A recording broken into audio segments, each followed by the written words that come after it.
Hey, what's going on, everyone? Kyle here, the I Got Soul and Soul and Stereo podcast, back with another episode. This is episode 49. Man, it's crazy. How are we already at 49, guys? It's crazy. We've been at this a while, but I don't know, because we keep getting new listeners every week and we're getting so much positive feedback. It still feels kind of new. You know what I noticed? We're 49 episodes in. And I don't think any of us has ever cursed on this podcast. Is that true? Now, we've had some guests who have cursed, but we try to keep it Oh, clean. yeah. It's a family.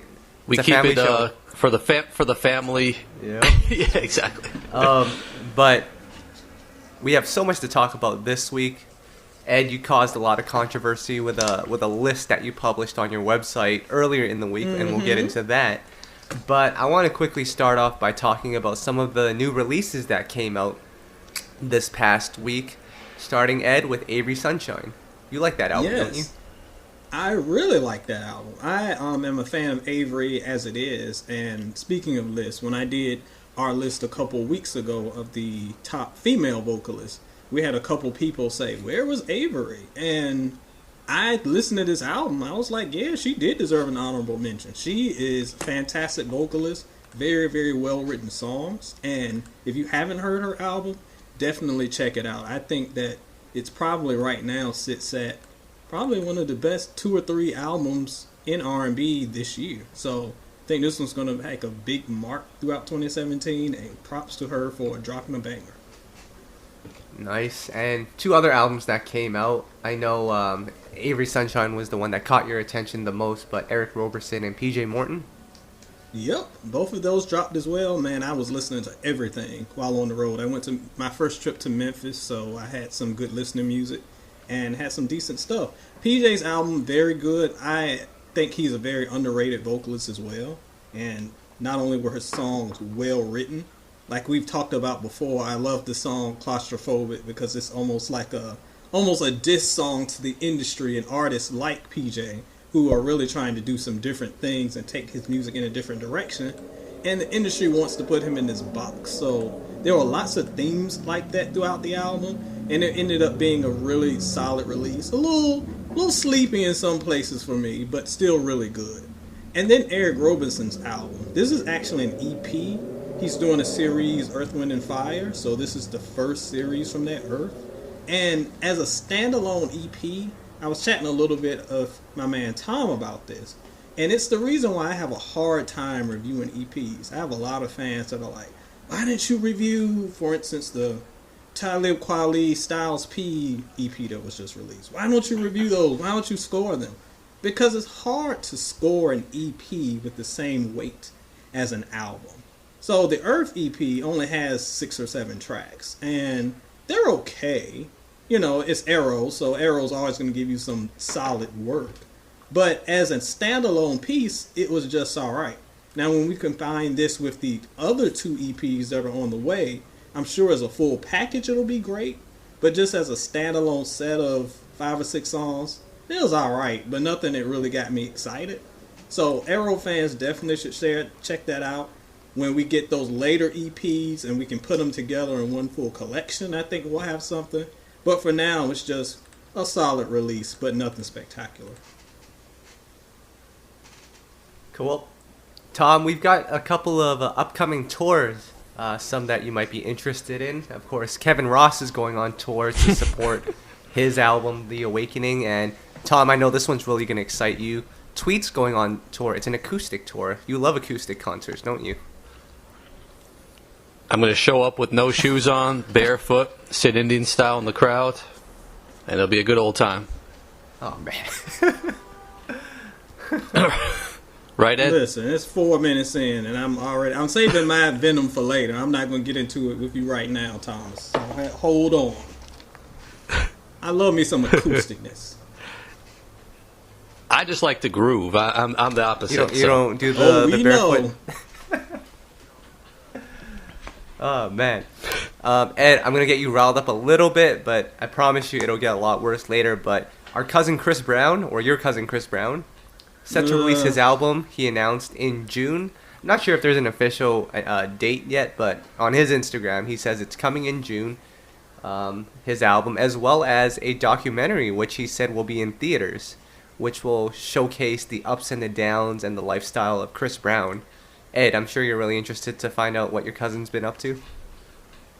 Listen, player, he's talking about this album. I'm waiting for, while we're talking about waiting on this album and documentary, can you at least give us a halfway decent single first? Because I'm still waiting. I've heard 3 or 4 songs that have been less than okay.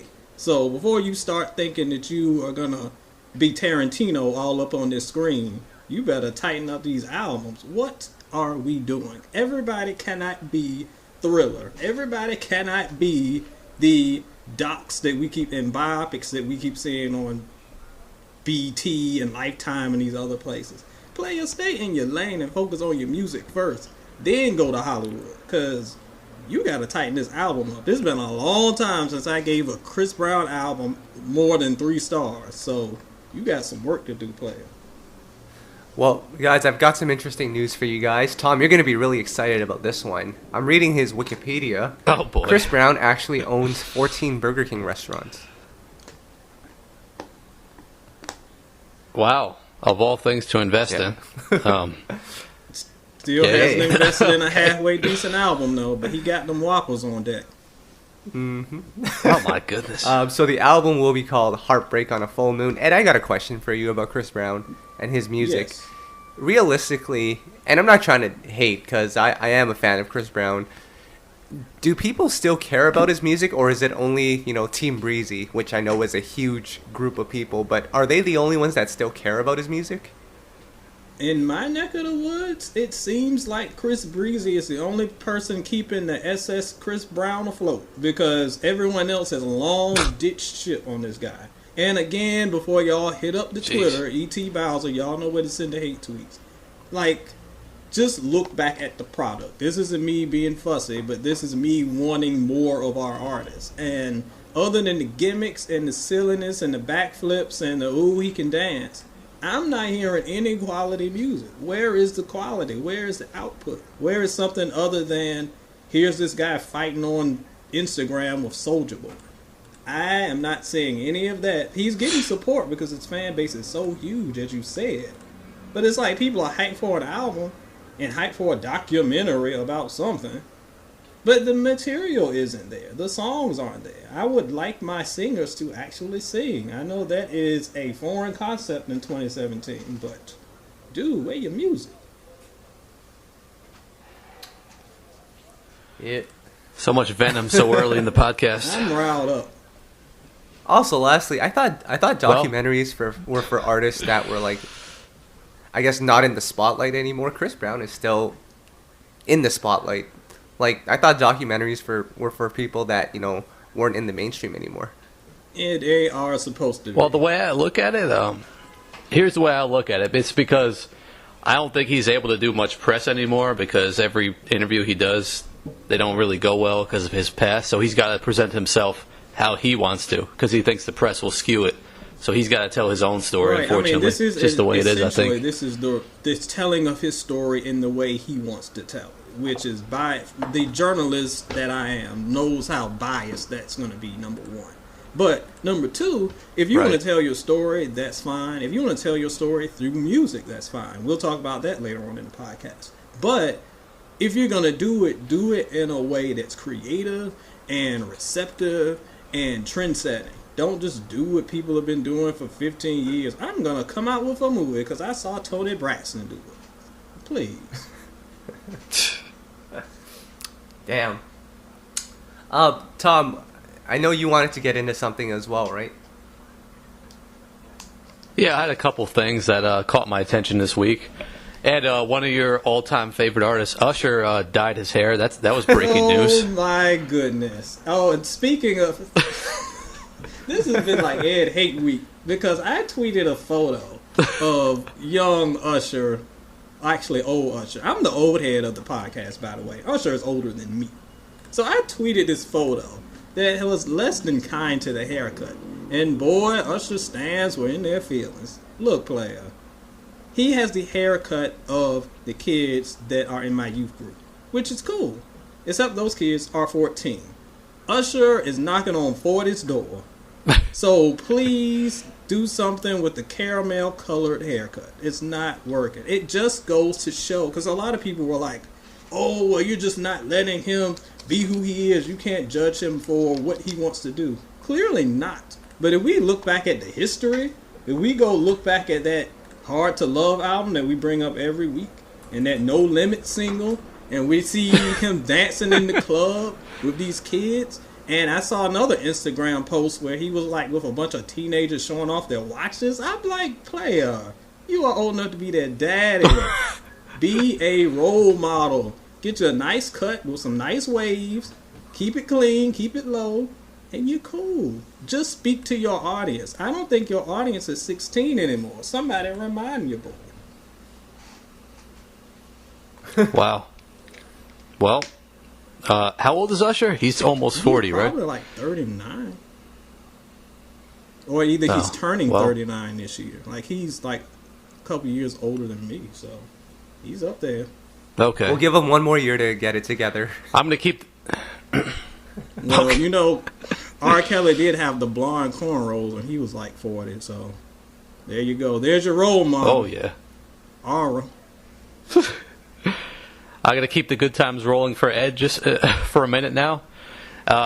We get some interesting YouTube comments in response to these videos, or to our podcast and other stuff we put up, interviews and stuff. Ed, man, they love you, especially the Mary J stands. I don't have the exact quote in front of me, but someone said something like, you need to take the black guy off the podcast, or the black guy doesn't know what he's talking about. I was like, first of all, how do they even know he's black? I mean, do they know what color we are? I guess they do.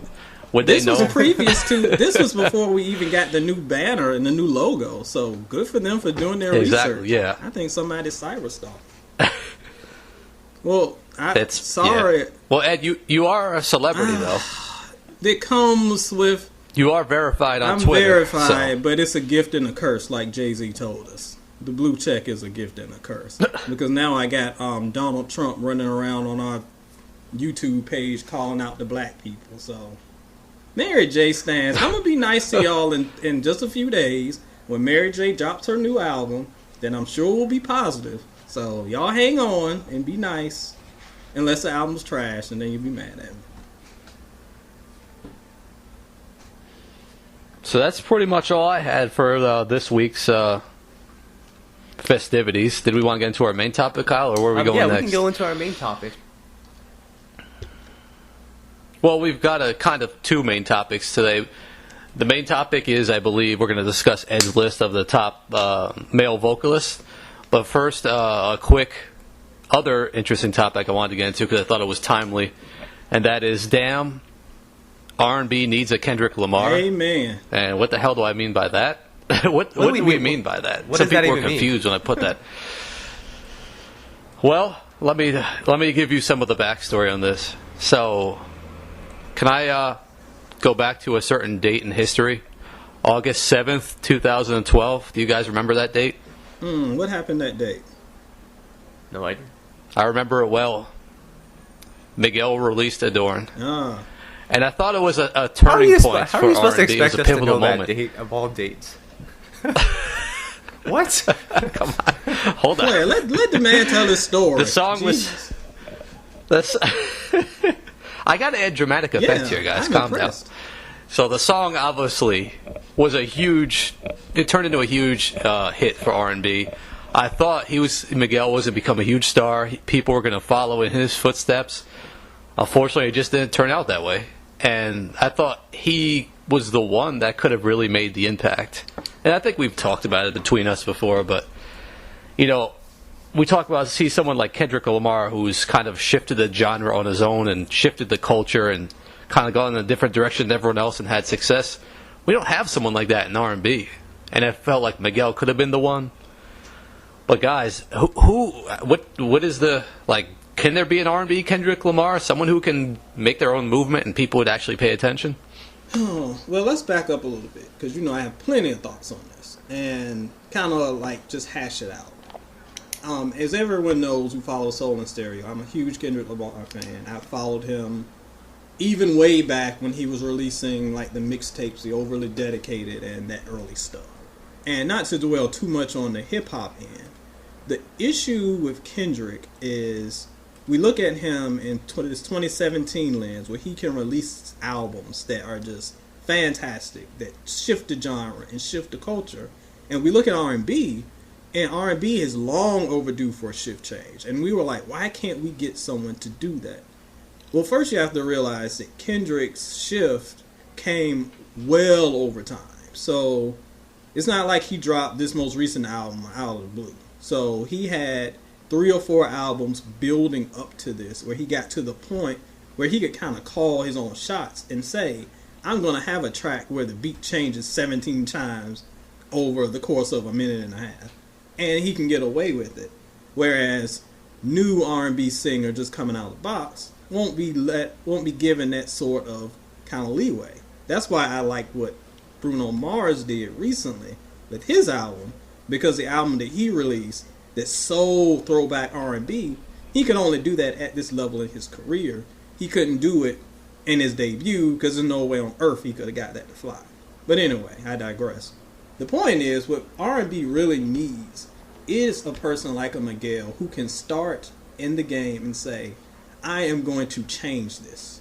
And from album to album to album to album to album, continue to build upon that momentum. So when he does get to album 4 or 5, and it's like, boom, I'm really going to change the culture. I'm going to do what I've been wanting to do this whole time. And I'm going to take all these fans, this fan base that I have generated on the way, I'm going to take them on this ride with me. That's what R&B is missing. Somebody who started from the bottom, took this huge fan base on this journey, and now is shifting the entire culture with those fans with them. Miguel could have been the person, and I think he was really like on that track. I just felt like, even though I'm a fan of his most recent album, I know a lot of people were not. I think that shift was a little too drastic, and he lost some folks, and he lost the sales. R&B is going to be such a tough sell. And we're going to talk about this a little later in the podcast, because not only are we fighting against an industry that doesn't want change, we're fighting against fans that don't want change. I feel like R&B fans are more resistant to change than hip-hop fans, because they want their R&B to sound a certain way, and if it doesn't sound like that at that moment, they out. And that's going to be something really tough for this R&B savior to kind of change the landscape. Ed, it's funny, and Tom as well, like, even before Adorn, and my chronological thing might be off right now, but I remember the person that I thought that was going to shift R&B was Usher when he put out Climax. That was the record that I was like, okay, this is a little EDM-y, but it's still soulful, and this is where R&B should go, because he was still singing on it. But after I saw the impact that it had on, mainstream, which it did alright, but I was like, this should have been a hit. And once it wasn't a hit, I was like, Usher's impact isn't there anymore. So, we had a lot of expectations for Hard to Love because he is Usher. But as we got deeper into the project, I think we all started to realize Usher's star power isn't what it used to be. So I agree with you, Ed. It is going to have to take someone new to do it. I thought Miguel was going to be that person, but man, we're lost now. Yeah, and that's a... You think it all ended for him with the Hogan leg drop? Was that the end of his chances? I don't... I forgot about the Hogan leg drop. Those memes were tremendous. I don't know if that is the end for him. Like, he's still doing quality stuff, and I don't think that... Well, no, I'm exaggerating. Yeah, but I get what you're saying. I'm exaggerating. But I don't know if it's like... If he can still be that guy, I think that I would put him up there as someone who could still do it, because he still has a pretty solid fan base, I would think. But to Kyle's point about Climax, that is the perfect example of what I'm talking about. It's an artist that tried something new, and I loved it. I thought a lot of other people loved it. Apparently did not. It didn't shift as well as we thought. And without the fan support and the industry support, it kind of just dropped off. And now we at No Limit and hair the color of Werther's Originals and see what we have to come. Well, to be honest, Usher had a mohawk during the Climax era as well, so... No, I mean, I have no problem with the mohawk. It's the brown, weird thing that's... Anyway, can we talk about something other than his horrible hair? It's like an anime character. Kyle might not remember this, but him and I both had an R&B savior in the early 2010s who we thought was going to change the game. Kyle, do you know who I'm talking about? No, I don't remember. Was it Chris Brown? Luke James. Oh, right. Luke yes. James. And that is who I picked to be our savior. And again, we'll talk about Luke in a minute. But yes, he was definitely my guy. And I think he's been derailed by... I don't know, Tom can probably speak to this better than me, but like, good Lord, he was on the trajectory and he just lost momentum. I don't know what happened. It's like around the time he went on tour with Beyonce and then the album came out, it just all sputtered immediately and then he vanished until like January. In my opinion, he just never had the right songs, and Kyle knows about this too, but he just never had that one undeniable song. He kind of went in different directions. He kind of went dark and moody, and it just didn't work like they had hoped. But I felt like him, along with some other young R&B talent coming out in that time, 2012, 2013, like someone like a Daly and someone like, I'm thinking like El Varner around that time, and that was like the last time I thought we had to calm down, Ed. I'm gonna let you finish. I thought. Tom, just say that was a pivotal time. Just tell, just mention Bridget Kelly to Ed, and he'll calm down a little bit. Yes, I love Bridget. Bridget Kelly, artists like that. We had a shot, and unfortunately, none of them hit. And then R&B just went in a whole different direction in the years to come, as we know. So, I thought it was all pivotal time around 2000. Like I said, August 7th. 2012. Remember that date forever. I think you might be on to something. And this is a little side combo. We haven't even talked about this off camera. What happened to Leila LaBelle? I thought she was going to be the new hotness, and she came and went. Oh, I think she gave up on music, to be honest. She just vanished. Actually, same with Brandon Hines, who was signed to Epic as well. Yeah, Leah, Brandon, what? Y'all hit us up.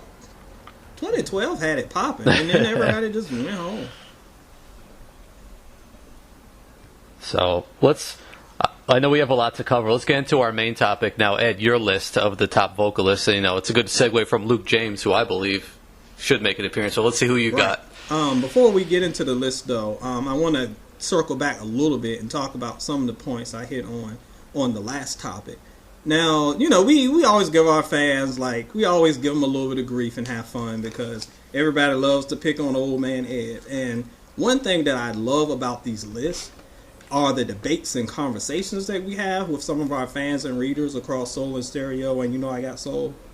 But one thing that had to annoy me over the past couple of days is that there is kind of I don't know what it is about some fans that aren't willing to open their mind to newer experiences. So before I get into that, I do want to thank a whole lot of fans who came through, and we had some really cool conversations on Facebook and Twitter.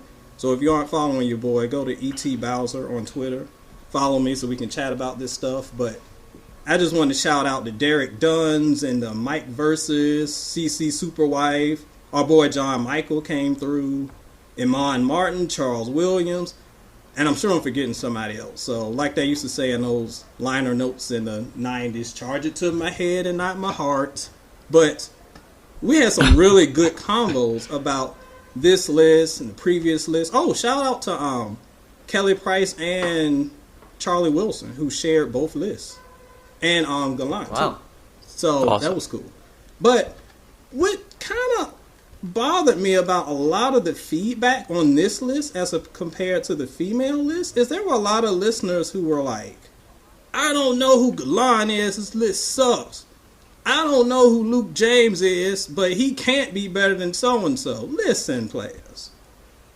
We have set up, if you're listening to this podcast, you probably know the three of us to kind of be, let's be honest, three of the most knowledgeable minds in R&B online today. We've heard it all. We know it all.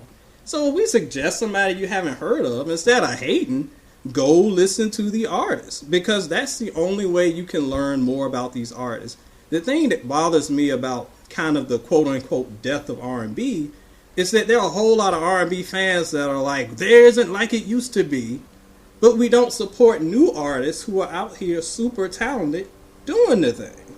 So when I made my big list, before I narrowed it down to 10, I had names like Galan and Luke James and even Kevin Ross and guys like that on it who didn't quite make the top 10 but were great.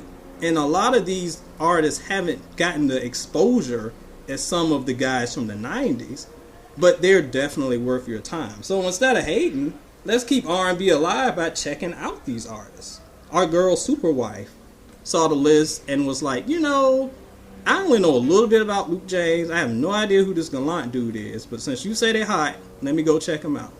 An hour and a half later, she was like, all right, I'm a fan. Thanks for telling me. I had no idea. These dudes are awesome. So if you aren't familiar with someone, don't just diss them and say, oh, why didn't you pick somebody from 1992? Because if you have heard them in 2017, you will know it ain't 1992 no more.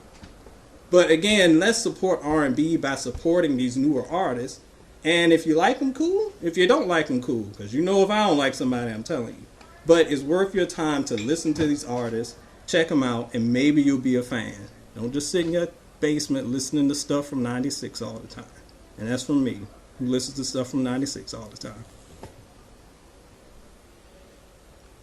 Ed, you have no idea what you're talking about. Come from MJB Superfan number 457. Well, Ed, before you get into your list, can I just read one kidding. comment that really stood out to us? Yeah. It's time to unfollow y'all, rapidly losing credibility from me. Now, I dig these brothers, but Tank, Gallant, Luke James made top 10, while Kenny Lattimore and R. Kelly get an honorable mention. For the record, though, this is Ed's list, so I don't feel like it's fair to associate our whole site with Ed's list. So, I want no part in this. But, anyway, Ed, let's go through your list and start off. Let's talk about the honorable mentions, because there's one on there that really upset everyone, and that is Brian McKnight. Yup, and I will stand by that. And it's funny, I was talking to a couple fans who were like, there are a lot of people that were arguing about Brian McKnight that haven't heard Brian McKnight's last couple albums. And I was like, guess you got me. So our honorable mentions, Stokely Williams, Johnny Gill, Kenny Lattimore, R. Kelly, Brian McKnight. The honorable mentions, basically, if I were to do a top 15 instead of a top 10, these would have been like the top 15. These were the guys who just missed the cut. And of that group, yeah, Brian McKnight was the one that a lot of people were harping on. But, and again, if you made this list, I think you're an awesome vocalist. I love Brian McKnight. But this Brian McKnight, you have to remember the rules, and let's go back and revisit those.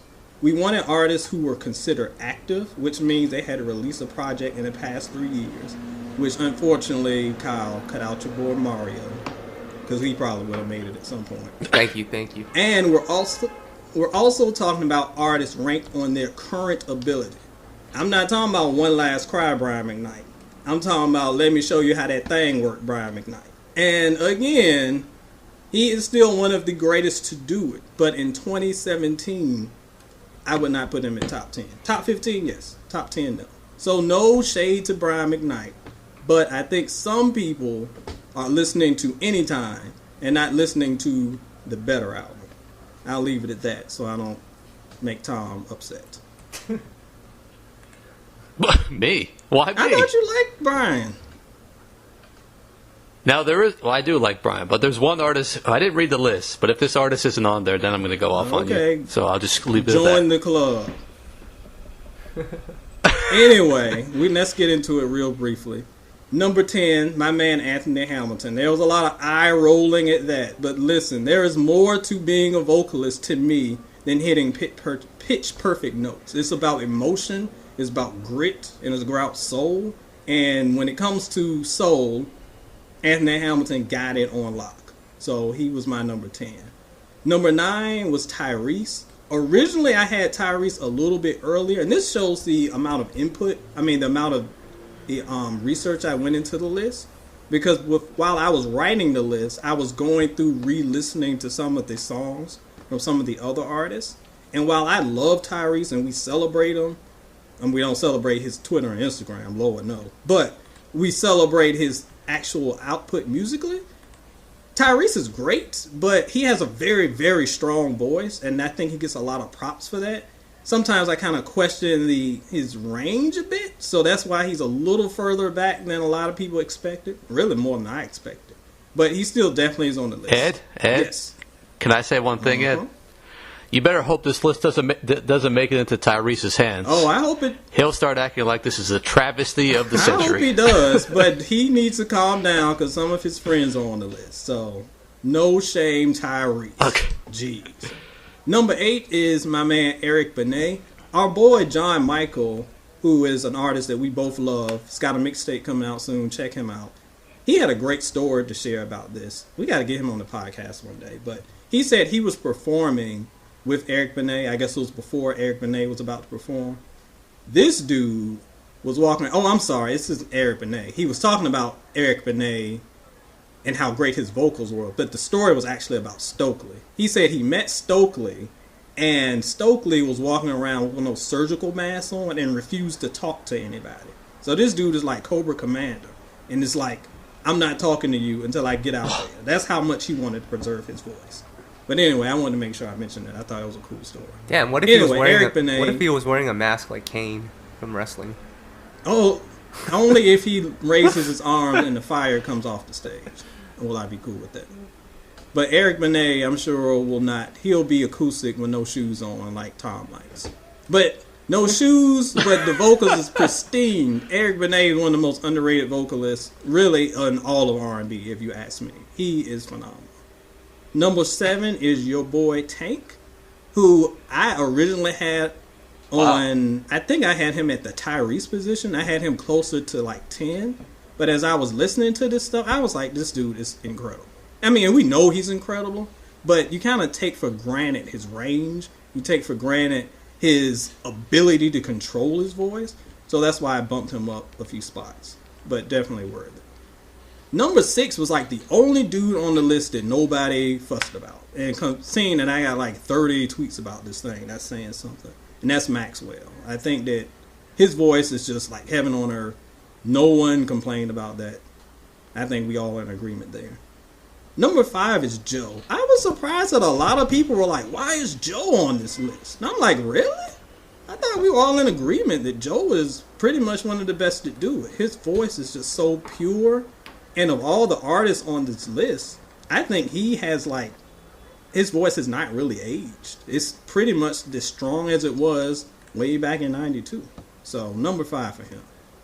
Number 4 is your man Usher. And we like to pick on him, but again, I cannot hate. He gets this ranking kind of like why Beyonce was rated so high in the female list. And that's just his versatility. Because he can do gospel, he can do pop, he can do R&B, he can do hip-hop, and the ballads, he can just do it all and maintain the pristineness. He's not at peak anymore, but he's still pretty good. Somebody can just write him some halfway decent songs, we'd be straight. Number 3, our man Charlie Wilson, the ageless man, the vampire, the dude that's sipping on a fountain of youth and a Nestle water bottle. I don't know what this man is doing, but he does not age. His vocals are fantastic. There were some people grousing about him because he's, I don't know, I guess he's like the guy at church who sings all the time and you're just used to him singing and you forget how good he is because he's just always around. Listen, Charlie Wilson is phenomenal. Number 2 is Ooh, yeah. What? Stop, I'm going to lose it. Sorry. Number 2, of course, is what everybody got riled up about, Gallant. And again, if you don't know this guy, that is a personal problem. Get your life right. Because he had one of the better albums of 2016. It might have been in my top 10. Phenomenal vocalist. Still kind of new to the game as far as mainstream exposure. But that doesn't mean that he isn't worth your time. So check him out. And then, of course, number 1, we discussed Luke James. He is the one that I thought was going to change the game. He was the one I thought that was going to help bring us into that new direction. And that hasn't happened yet. Maybe with the onset of the BET, his performance on BET doing the Johnny Gill thing, I think will kind of help him do that. And there were a lot of people that were like, well, he sounds good because he was just singing Johnny Gill.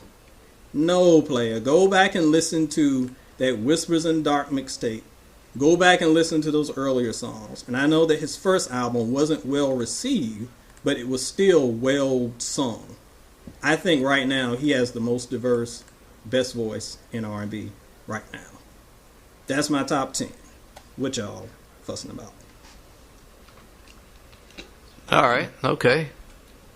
Can we do like last week now, and we'll throw out some names, and these are names that didn't necessarily have something out recently, but we still want to see where they fit in, and then we'll go from there. Broaden the scope a little bit, and instead of making it 3 years, let's make it.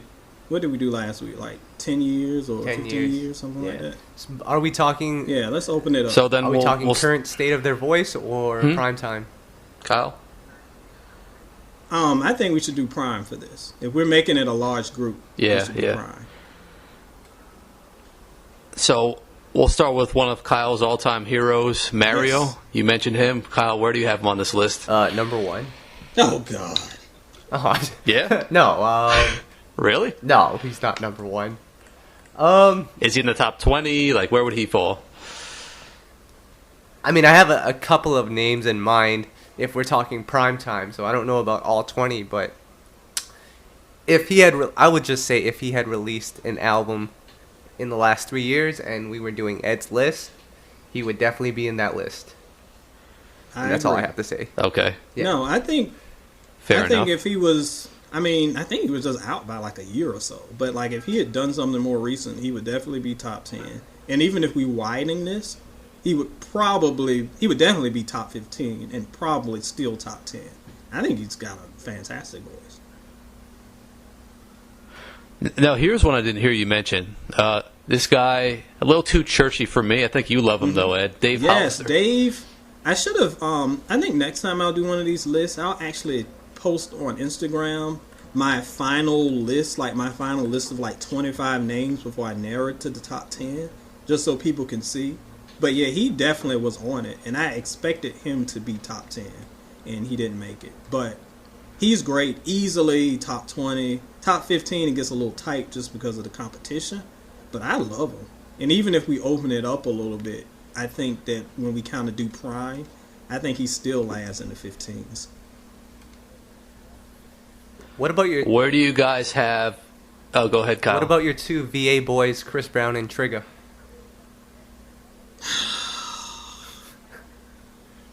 Kyle, this is a top 10 / top 15 / top 20, not / top 45. Damn. Yikes. Actually, Trigger isn't too bad when he isn't Billy Goating in it and so much. He's fine. Chris's voice is mighty lightweight. He's fine on kind of the dancey, fine China-ish type stuff, but we ain't talking about any power or anything behind that voice, so no homie. I got a good one for you guys. Robin Thicke. I love Robin Thicke's music. What? No, I'm serious. There were a lot of Robin Thicke people that were mad too, and I love his music, but I didn't think anyone considered him like a fantastic vocalist. Like, he's good at what he does, and he makes good music. But as far as a vocalist with range and with versatility and with power, unless he got some albums I ain't heard, and I've heard all 30 of them. Kyle, what do you think? If this was a what do you think, Kyle? was a top 10 falsetto list, Robin Thicke would definitely make the cut. Oh, but because there's more to singing than falsettos, I think we can't put him on the top 10, unfortunately. No, he's nowhere. We love Robin Thicke, though. I think we're the only people left who like Robin Thicke. Is that true? Well, I thought so until I got the tweets. Okay. Yeah, I think the Thicke family was active on Twitter a couple weeks ago because they were riding for their boy. All right, guys. All right. I have two names, and we're talking all time. I think they just put out an album like 4 years ago. Okay. So we're going to talk about them in their prime. I'm going to say KC is the best male vocalist. Yep. I was about to say him, actually. My brother-in-law, So- who I forgot to shout out, he was actually kind of in this long thread, too, on the Soul and Stereo Facebook group, talking about this stuff. And he mentioned, and probably the other artist you're going to mention, Kyle, he talked about Casey and he talked about Cisco. He was saying in their primes, they are extremely high. And I definitely agree. But it ain't prime time for either one of them brothers. Well, I was gonna. Hey, we talked. Well, Tom, I was gonna say the other artist I was gonna say was actually JoJo, the Oh, other brother, and his voice these days is shot. It's gone, and he's pretty much a background singer. But I mean, we know Casey is undoubtedly one of the best. Where do we have JoJo? He had that smooth tenor voice. The problem with, and the thing that I think people forget, is when you open it up to the 90s, the competition is insane at this point. And I don't know if I see him top 20, even though I love him. I don't know if I see him top 20. KC, no question, he's top 10. But I don't know if I see him top 20. Probably like a little bit outside the top 20. Fantastic, though, no question. Here, I got an interest. I agree about Cisco. I think you might even throw Jazz from Drew Hill also in the yes. mix, whoever you think is the better of the I two. agree, definitely. But here's an interesting name for you guys, John Legend. No. I'm just curious where you'd have him in the. Where would you have him fall? I mean, since he gets so much, he's so successful. But where do you think his voice ranks? I'm curious. Someone mentioned him, and I wish I could. This doesn't work over a podcast, and there was a specific gift that I sent of this dude laughing out of his chair about John Legend. And again, no beef to John, but when we're talking about voices, this level of talent among voices, he's another one of those guys, he's kind of like a Carl Thomas to me. And I know y'all can get hot about this, but he's an artist that can sing, but he's, to me, really limited in what he can do. Like, his range is really kind of limited. And you can tell it a little bit when he started going for them high notes, and you're like, bring it back in, player. So he's good, but he isn't great as far as what he can do with his voice. He knows his lane, he stays in his lane, and he rocks that lane well. But when he starts trying to get a little too big for his britches, then the cracks start to show. So he wouldn't be too high for me. I got just a couple more because we got to move on. Go ahead, Tom. You want to go? Yeah, I had one. Ed, I'm mad. I had one. Let me You go ahead. Because I just saw it on YouTube. Lachelle said it. Ed, what about the short, bald, black guy from Silk? Is that his name? What? We call him Lil G, player. Short, bald guy from Silk. Oh my gosh. He's not a milk dud in a suit, player. He's got a name. I love Lil G. Lil G is kind of like JoJo to me, where he's great, but I can't really see him being that high on the list. But personal, if we're doing personal, it'd be like Key Sweat, Key Sweat, Key Sweat, Key Sweat, Key Sweat, Lil G. Wow. All right. And then All right, Jazz, Tom. probably. You forgot to mention this name, Ed. Glenn Lewis. No, Tom forgot to mention that name. That's what that was. Oh, come on. You probably didn't even know he put an album out in the past 15 years. Oh, please. He just put an album out with my man Jazzy Jeff, didn't he? You must be on Wikipedia. Nice save. I must be the guru of soul and stereo is what I must be. Anyway, no, I love Glenn Lewis. Not as fanatically as Tom does, obviously. But he's great. Again, he's kind of like, when I start looking for range and stuff, he kind of gets knocked out a little bit. He's kind of in that daily position for me where he can definitely sing very, very well. But as far as what he can do, I don't know. I haven't really seen him kind of step out of the normal lane for him. And that's fine. There's nothing wrong with rocking your lane and doing it well. But when we kind of get matched up against these guys like a Tank who can Swiss Army knife of vocal abilities, it's hard to put him up there. So he might be 30s for me, but again, that's no shame. No shame. Ed, if you don't show some respect, I'm going to make you step out of your lane. What? Just kidding. Man, we about to this is a family show. throwing hands on the podcast. We're gonna need some sound effects, Kyle. You call this like JR WrestleMania this thing, player. Yep. So are we moving on to the Hall of Fame? Can I go one more? Yep.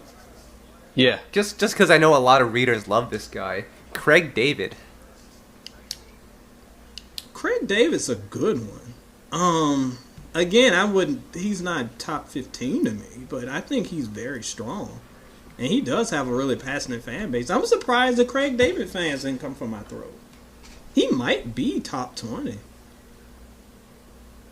Yeah, I think you're right. I think he would. If I made this list a top 20 list, I wouldn't be opposed to putting him on the top 20. And I'm talking about like the current today list, because he sounds still pretty good. Shout out to Craig David. He's still doing it. I'm actually surprised by how big his fan base is. Yeah, I am too, because when you bring him up, people always fill me in 7 days. I mean, that was almost 20 years ago now. Good Lord, we're old. But his fan base is still pretty rabid. There's some others we don't have time to discuss, but I'm surprised. BJ Chicago Kid, Calvin Richardson, let me see, Jaheim. Those were a few. Even Kim. Jaheim and Kim. And Raphael Sadiq. Jaheim and Kim were on the on the possible list. I knocked Sadiq out pretty early, and I can't remember why. I'm kind of just running through this really fast right now. Who else did you say? BJ Chicago Kid. I like him a lot, but I don't think that he can stand up to the top 10. Same thing for Calvin Richardson. Good, but I don't know if I would say great. Fellas, I'm really and definitely. Go ahead. Well, I was gonna say I'm really proud of you guys. Tom, you didn't mention Musiq Soulchild, and Ed, you didn't mention Keith Sweat. So.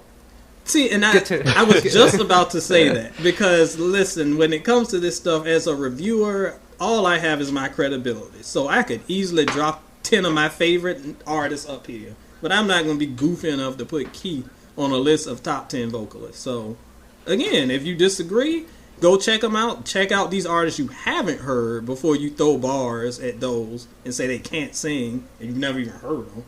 And then check them out for yourself, and then honestly give an assessment of those who you like and don't like. That's what I do. And if I can make a list without Keith Sweat, y'all can make a list without Brian McKnight. Calm down.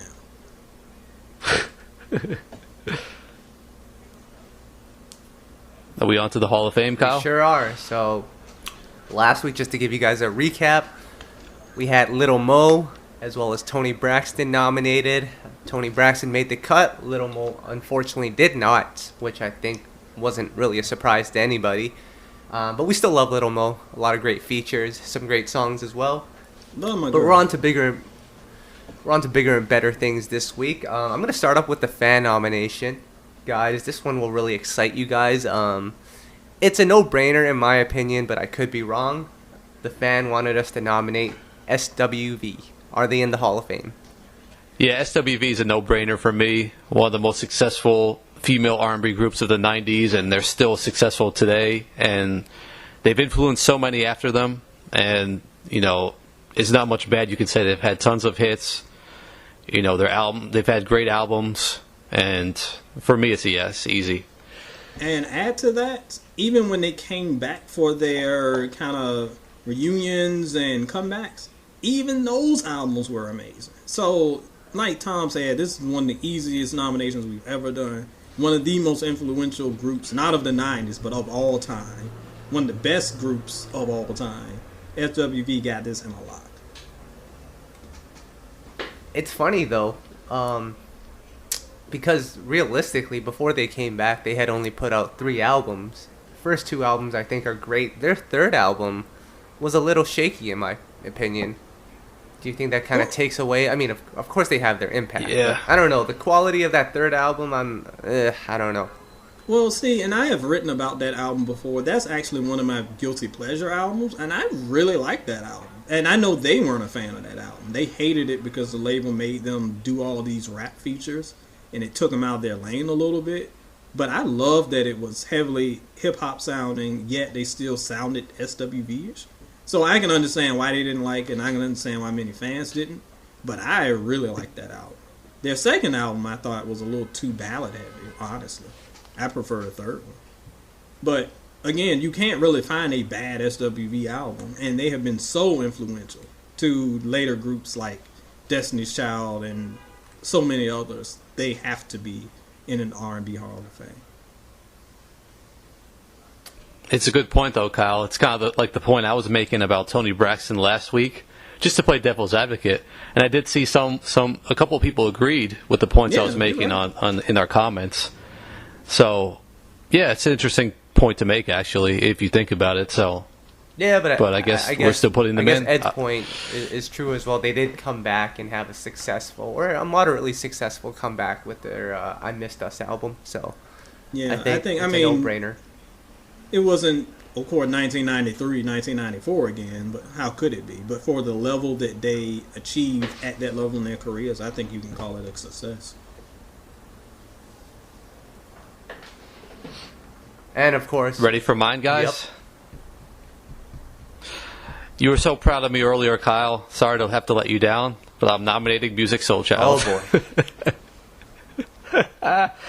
Can I state my case, though? State your case, player.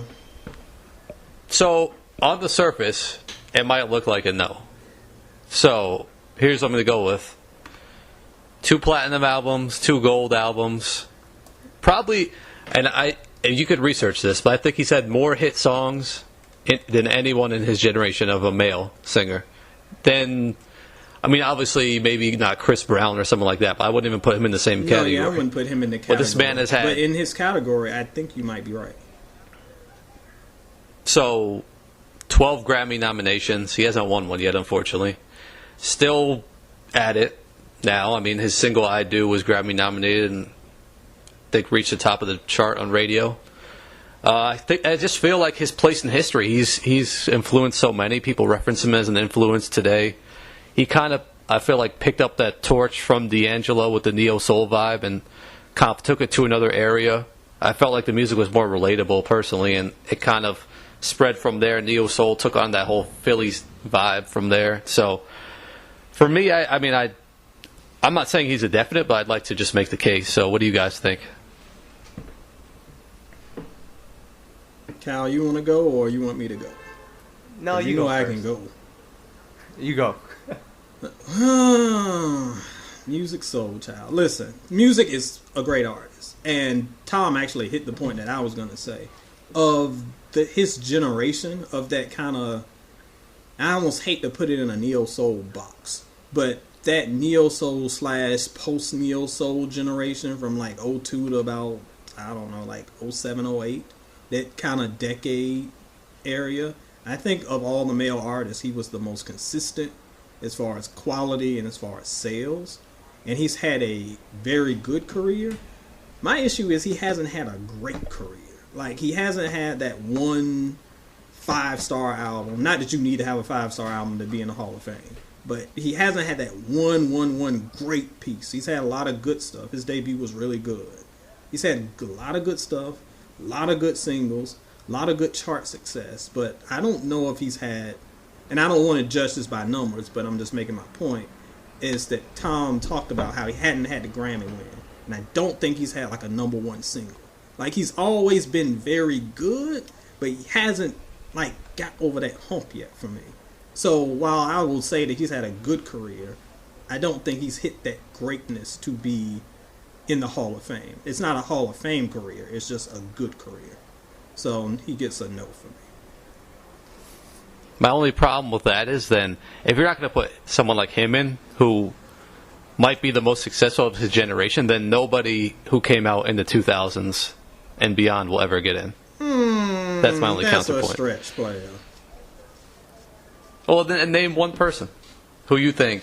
I mean, you admitted he had more hits than any other. I mean, of his contemporaries. I'm just going off the top of my head. I'm not saying that he definitely had more hits. I'm saying that he had a string of very solid albums. Because for me, just as a reviewer, I remember the albums more than actual songs. So he's had a very strong run of solid albums. And he's had definitely some commercial success. But he hasn't had like the one song that's like, okay, that is his definite claim to fame. He hasn't had that one album that's like, oh man, that album was so game changing. He's just had a lot of good stuff. And that's nothing wrong with being good. But I don't think you can just have a good career and be Hall of Fame bound. And there are others who have had maybe some not as steady success that may have had that one great album that might qualify. I mean, I can't name off the top of my head really anybody post like 10 years that we might want to induct, but that's getting ahead of myself. But again, no shade to Musiq. I just don't know if he's had that greatness. Nope, I'm 100% with you, Ed. Actually, the name that came to mind to me was Neo, who we actually did induct into the Hall of Fame. I think there is a difference here, and you nailed it right on the point. Like, the only song that I would say that is a definite is Love by Musiq. He's had a lot of good songs, a lot of songs that we enjoyed, but is there that one classic hit that we'll always go back to day to day? I don't know. But his consistency is something to be talked about. But I don't know if I would put him in the Hall of Fame. It's a close one. He's had a lot of good songs, and he's been consistent. Like, I'm just looking at his track record right now. It seemed like every year he had something that he put out, and it did well. So it's a tough one. Yeah. But the only reason we put Neo in was because of his writing. I mean, we mentioned that. Yeah, but that's the scope. Like, if we're going for, like, total scope, not only did he have that, he had the influential stuff when it comes to the pen, and for better or worse, he did cross over very well. I mean, we are not really a big fan of that, but that's something that I might kind of keep in mind, too. But at the end of the day, I think Neo has just had a little bit more of a diverse career than Musiq. And again, before the Musiq people come for me, no hate, I love him, but he hasn't reached that level of greatness. He just got really close. So you're going to tell me you're taking Neo's solo catalog over Musiq's? Yep, I am. Wow. Like, I would put Neo's first album above... No. There's no way. What album is better than that? What Musiq album is better? His first album? To me, their debut albums are both their best albums. If we're putting side by side to me. And Neo's just slightly edges up. I disagree. Well, that's a matter of taste, but still. You can't say that Neo has influenced anyone, though. Oh, I disagree with that. I think he has. I think they both have. Yeah. I don't think Neo's influenced anyone that's out right now. I don't know if Musiq is influenced. Who is Musiq influenced that's out right now? Go back to our interviews. You can, when I ask artists, that name comes up. I'm not just making that up. Kalani was one of the most recent ones. She even sampled his stuff. I'm just saying, man.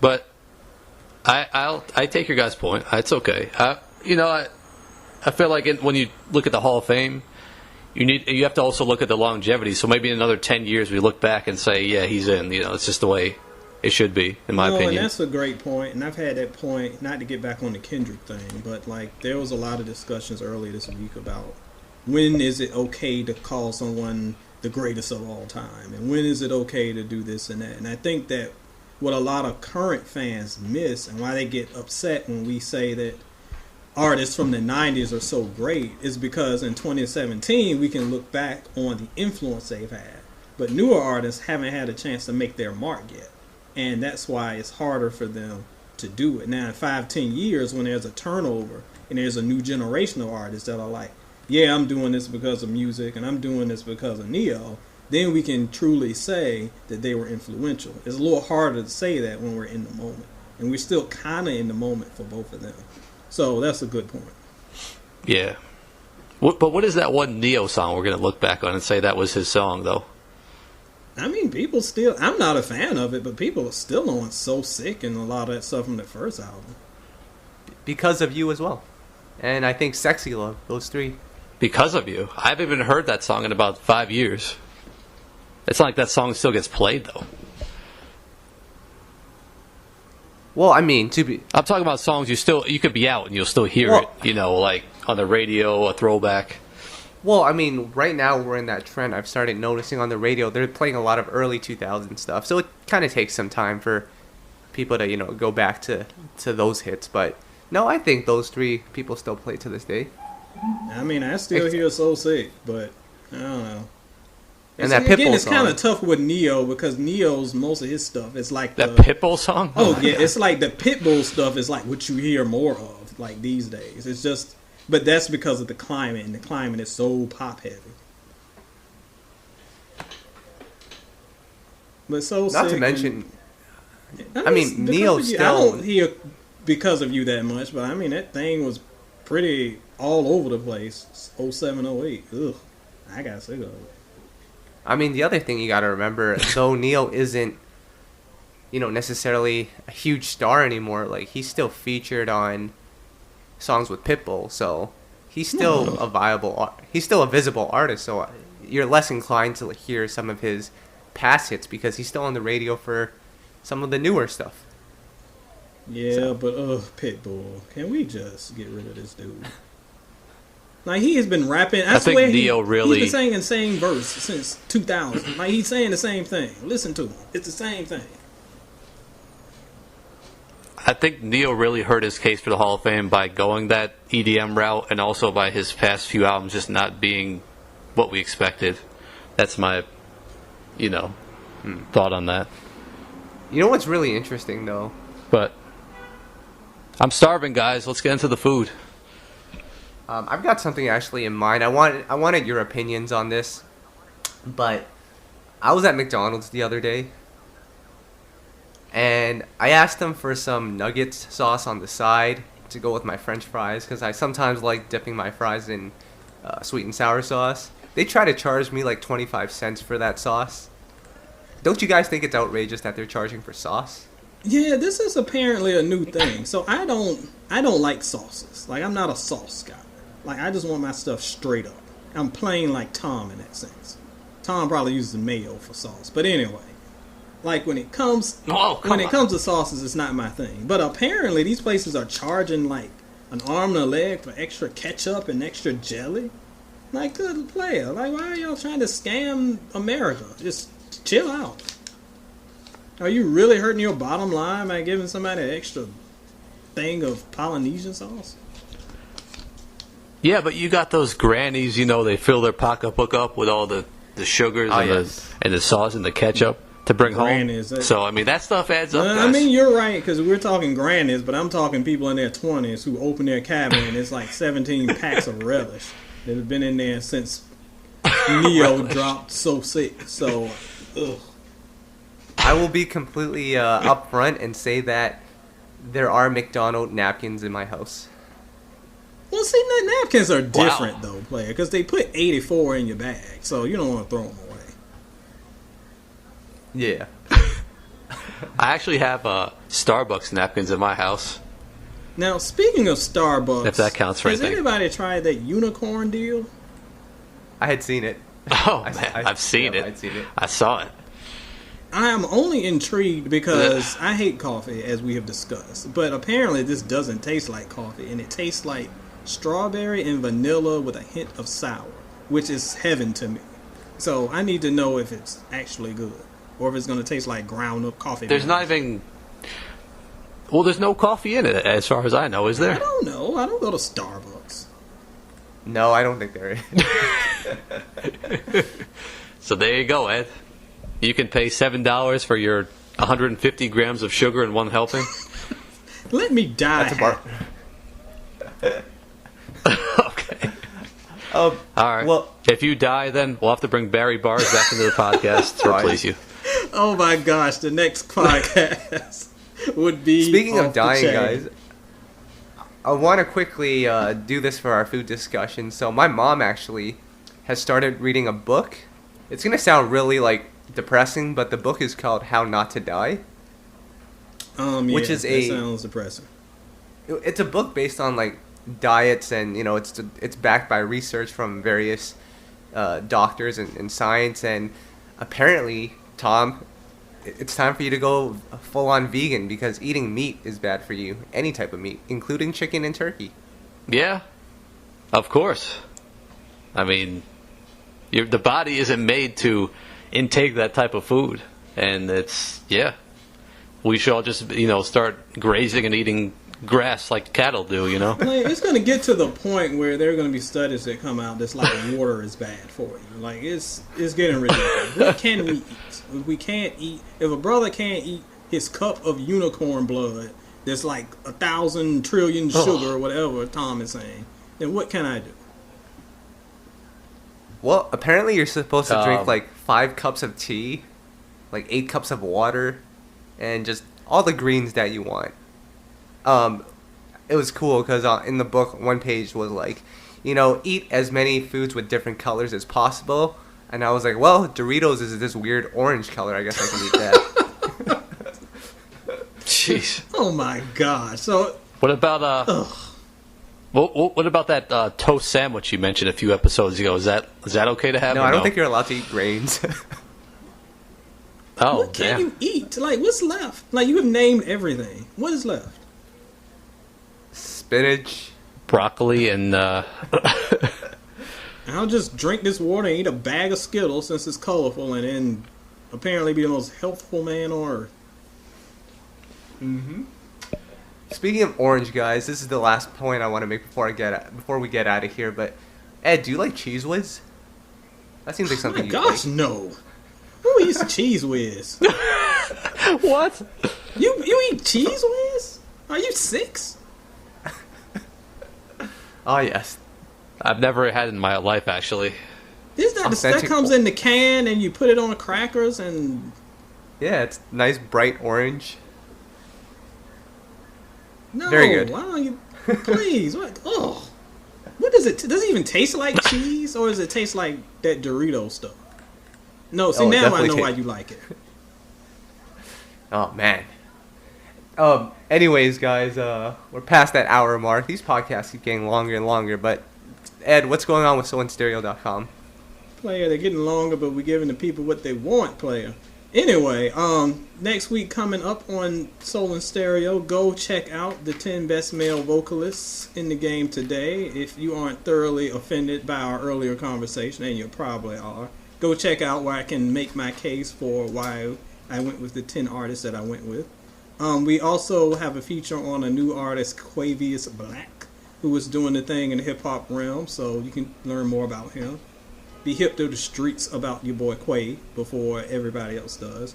Of course, we still got the review on Kendrick Lamar's most recent album that's still apparently doing very well. People are very pleased with it, so check that out. And coming up very soon, we will have a review of Mary J. Blige's new album. That'll either be on You Know I Got Soul or Soul and Stereo, one of the two. So Mary J. stands, buckle up. Fine. And Tom, what's going on? What do we got going on, Kyle? Well, we have a brand new feature, and Ed, you're going to have to be a part of this too, but we're going to start doing this feature that we call R&B Classic Albums Revisited. We're going to do a quick, 5-minute video just taking a look back at some of our favorite albums, some of the memories we have with the album, what happened during the time when the album came out, the impact, just reflecting back on some of our favorites. We'll start that relatively soon. But that seems to be it for me. That one. Yes, sir. You can do all the video editing for us. I'll leave that in Kyle's hands. But yeah, that's going to be coming soon. I'll probably drop a trailer or something like that very soon. But until then, guys, we are out of here. All right. See you. Peace.